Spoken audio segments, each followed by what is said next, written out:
Welcome to another video. Today we have something very cool, super interesting video for you guys. I'm gonna show you how to unlock the network of your phone to use it with any carrier. This is 100% legal. Your phone will not be damaged in any way. It is in fact very positive and beneficial to be fully network unlocked.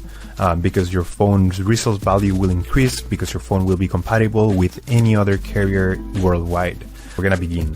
So to start, we're gonna get the phone's IMEI number. That's a unique number for every phone. So to get it, simply dial *#06#. As you will see, your 15-digit IMEI number will appear in the screen of your phone. This number is very important. It represents the ID of your phone, and keep it somewhere close because we're gonna use it in a few seconds to unlock this phone. Okay, now we're gonna switch to the computer.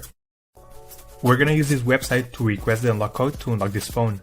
So first you need to fill in the information about the phone you want to unlock in this form. Processing times may always vary, so be very patient. It may be very fast sometimes, but sometimes it may also take a little bit longer, so just keep that in mind. Okay, so after you have waited the estimated amount of time, you're gonna get an email, and I'm gonna show you how the email will look like. And as you can see here, I got this message, and it confirms that the phone has been unlocked. Thanks so much. If you have any questions, just leave them on the comment section down below, and